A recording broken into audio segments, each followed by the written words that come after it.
കൊപ്പത്തിന് പൊൻതിളക്കമേകി 2 പതിറ്റാണ്ടിന്റെ പാരമ്പര്യവുമായി ഗ്രാൻഡ് അക്ഷര golden diamonds, Pattambi road, Koppam. Pattambi taluk ആസ്ഥാനത്ത് റിപ്പബ്ലിക് ദിനാഘോഷം വിവിധ പരിപാടികളോടെ സംഘടിപ്പിച്ചു. മുഹമ്മദ് മുഹ്സിൻ MLA ദേശീയ പതാക ഉയർത്തി.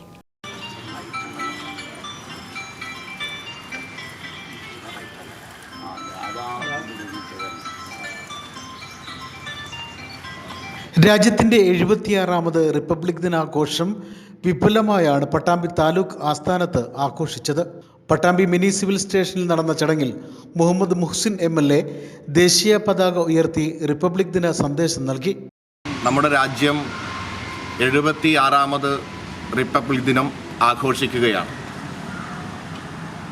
ഇന്ത്യ രാജ്യം സ്വതന്ത്രമായി അതിനുശേഷം സ്വതന്ത്രമായിട്ടുള്ള ഒരു ഭരണഘടന പരമാധികാര രാജ്യമായി മാറുന്നതിൻ്റെ ഭാഗമായി അത് നിലവിൽ വന്നിട്ട് 75 വർഷം പൂർത്തീകരിച്ചു കഴിഞ്ഞു.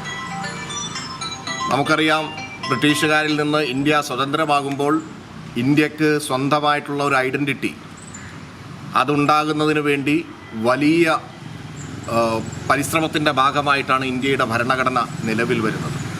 ഡോക്ടർ BR അംബേദ്കർ ഡ്രാഫ്റ്റിംഗ് കമ്മിറ്റിയുടെ ചെയർമാൻ, അതുപോലെ തന്നെ നിരവധി മഹാരാജന്മാരായ ആളുകൾ 2.25 വർഷം ചർച്ച ചെയ്ത് ഡിബേറ്റുകൾ നടത്തി, പലപ്പോഴും വോട്ടെടുപ്പുകൾ നടത്തിയൊക്കെയാണ് ആ ഭരണഘടന നിലവിൽ വന്നത്.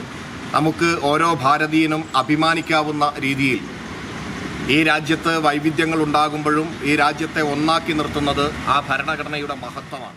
തഹസിൽദാർ TP കിഷോർ, നഗരസഭാ ചെയർപേഴ്സൺ O ലക്ഷ്മിക്കുട്ടി, ഭൂരേഖ തഹസിൽദാർ ഗിരിജാദേവി, മിനി സിവിൽ സ്റ്റേഷനിലെ വിവിധ വകുപ്പ് ഉദ്യോഗസ്ഥർ തുടങ്ങിയവർ ചടങ്ങിൽ പങ്കെടുത്തു.